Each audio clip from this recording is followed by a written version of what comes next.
going to hit the ladies' room before we leave. My little brother-in-law, father-in-law, and the brother-in-law says, I want to go down front. All the teenagers were down front, okay? So there was like a mosh pit going. It wasn't really, but all comes out, who actually played keyboard on Black Magic Woman for Santana, okay? Came out and gave his testimony. It was fantastic. And he's playing a baby grand, bass pedals with his feet, and a synthesizer. This guy was tremendous. He starts singing a song called Born Again. Born again, I've been born again. I'm like, this guy's good. Okay? I'm sitting there by myself, 9 o'clock at night, Mount Union, PA, had a hooded sweatshirt on, long jeans, high top leather Nikes. The top of my head gets red hot. The heat goes out to my feet. I stood up, and back then, for the national deficit today, for $15 trillion, if you would have asked me what John 3:16 meant, my best answer for $15 trillion would have been a rural postal route in western PA. Best answer. I stood up. I said, for God so loved the world that he gave his only begotten Son, that whosoever believeth in him shall not perish, but have everlasting. I've never read that before in my life. Wow. If you would have said that to me, I wouldn't have known what that meant. I sat back down. The peace that passes all understanding came over me. Hallelujah. Everyone came back, and I was supposed to meet my buddies. I had to stop. Okay? Little did I know I got saved. And I got immediately, instantly healed for the desire.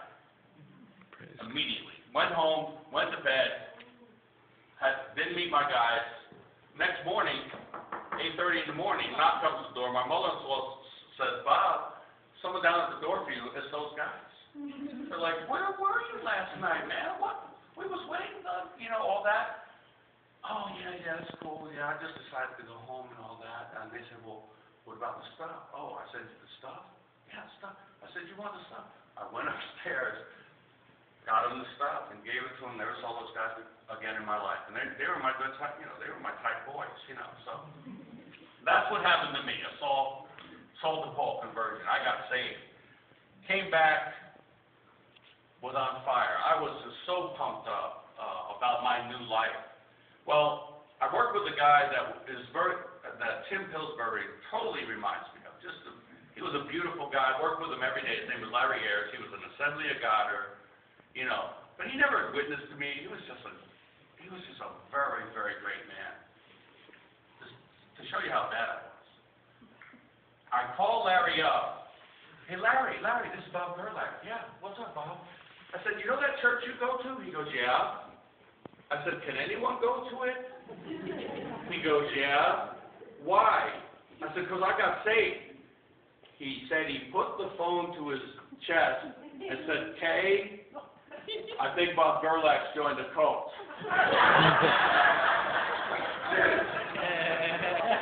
Oh, I forgot a little part of the story. 2 weeks prior to me getting saved, 2 weeks prior to me getting saved, I had a plan. I had these drums in my shed, and I was going to hawk those drums and buy a pound, okay? I had it all planned. I knew the day I was going to do it. Thursday before that, now her mother got saved, 48 years Catholic, and she's witnessing to my wife, and I'm like, I don't want to hear this, I'm cool, So that Thursday before, I had planned on, because Irene worked 11 to 7 as a nurse, so she would come home Saturday morning and be in bed by 9. So I'm cool. I can do whatever I want all day. No one's going to see nothing. So I was going to hawk those drums and go see the stucco guy, Dennis Morgani, who could hook me up. And Thursday night, the mother calls. They're on the phone. They get off the phone. So what'd your mother say? Well, she said she had a dream about you. Really? What was it? That the next time you're playing those drums, it will be for the Lord.